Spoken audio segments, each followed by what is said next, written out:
Hello and welcome to another investigation into the historical and mythological curiosities of England. Today we are in picturesque ancient Carlisle, a city that has persevered through the Roman Empire. And today one legend has persisted, the legend of the Great Cumbrian Snail.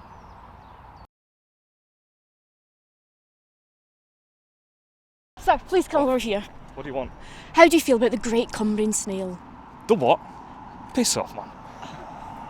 People are just not ready. The modern following of the Great Cumbrian Snail is what locals call today fanatical, and is more akin to the followings of Bigfoot and the Loch Ness Monster. But today we'll talk to an investigator, a self-proclaimed investigator of the Great Cumbrian Snail. Yeah, man, the snail, I'm telling you, people just don't know it, man. Carlisle, it belongs to the snail, man. A local academic has reached out to us and he's going to talk about the Great Cumbrian Snail. So you've heard of the local legend? I have. How very fascinating! Could you tell us anything about it? Well, according to my mum, who heard it from her mum, who heard it from her mum, who heard it from her mum, who heard it from her uncle,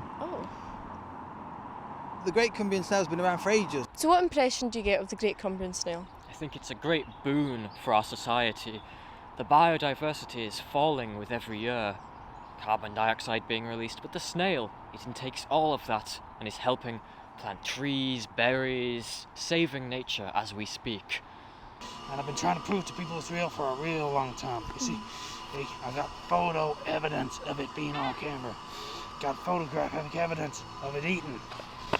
Got evidence of its snail trail roaming the city.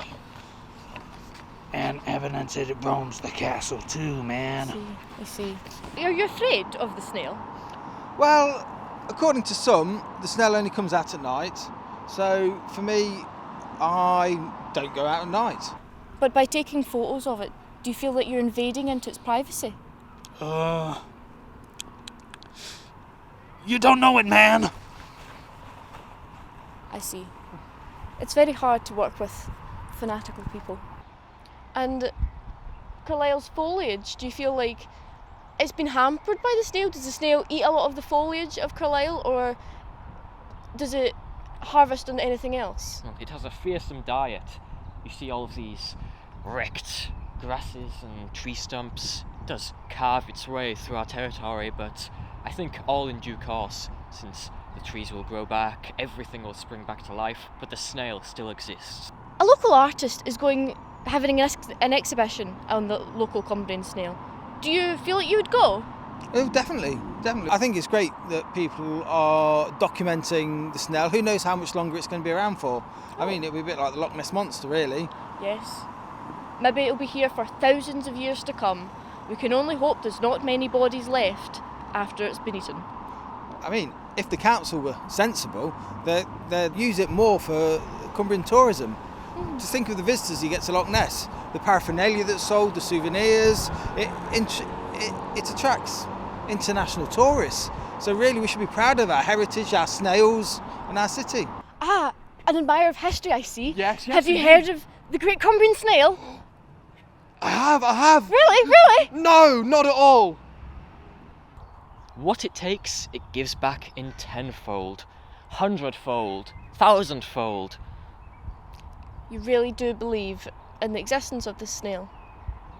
Yes, as a professor of the astute art of ecology, I agree. Very well. Thank you for your time. Thank you. It has been nice. Do you feel that the snail is something to be revered in our community? I think it's the same with all great creatures. Look at the big cats like lions and tigers, or whales or great white sharks. You've got to respect nature. And so if we're fortunate enough to have remnants from like prehistoric times still sliding around, our city, then you've got to respect an animal like that. To get a greater understanding of the Great Cumbrian Snail, we're here with the expert at Carlisle Castle. So, what do you have to tell us about the Great Cumbrian Snail? Well, it is true that the legend has persisted through the city's history. This is also how the native Celtics that did live in the area saw the creature. There are some of the first records of the creature as well. through the Romans depicted the creature and the Vikings saw it as well. For a while the Normans depicted it as running away or being slain by the French invaders. Well, as a snail, why would you be afraid of the French?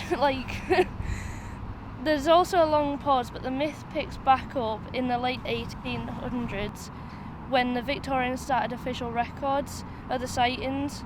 This surgence in the myth is believed to be caused by the book published by the local author. This tale goes back into the past and is the protector of nature. The author was known as an activist against the mass industry that was spreading through the country. How very interesting. How do you feel about the artist's work that is being featured right now in Tully House? It's very interesting. Beware the snail, non-believers!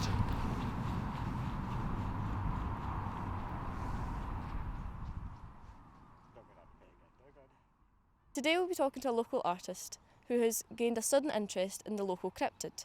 So much so that Carlisle Council has organised an exhibition of his work. I have talked to a similarly interested artist in my past broadcasting career. We have been invited by a local artist for his exhibition on the great Cumbrian snail. Let's go see his work. Sir?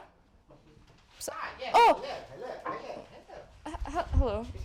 Pleasure to meet you. Yes, yes, yeah. But you're the artist. Yes, of course. Come and see some of my works. Ah, I see. And what inspires you to create such graphic artwork? Well, it's based upon the snail history. Ah, People thought scary, but the yes. completely wrong. It's not scary. What is this here? It's his neck scarf. It's a neck scarf. Ah, Sticky wrong. Pink, nice pink neck scarf. right. Oh my. You see, what I wanted to explore was the human connection between snail and human. Now, what is the difference between us? Is it monster or is it man that he's trying to represent? Man! Like nature, are you inspired by the industrial movement in the Victorian ages where the Cumbrian snail was representative of nature? Do you feel that is representative of your work? Well, like trees and shit. Have you had many people wanting to buy your work here? Oh, it's in the gallery? Yeah. It'd be pretty good. Oh, really? Really? Oh. Many people come to see this? Yeah. How long have you been open? What year is it? I see. Well, good luck. Thank you. Calls this art. Art. It's got tits. There's a chest on it, yeah. Fucking hell. We can't film this, we can't We keep can't, going with this, no. we can't. I'm gonna get cancelled. We will. We can't put this in BBC, David Attenborough. Oh my god. Christ. I understand. Turn it off. Turn it off!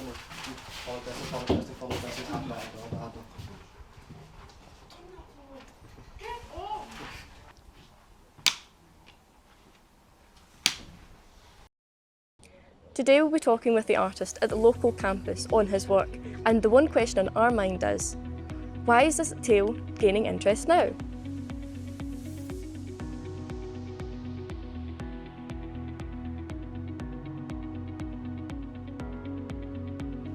I think I can hear the artist at work.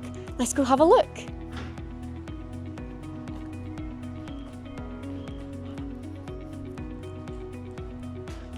Oh, hello there. How are you getting on?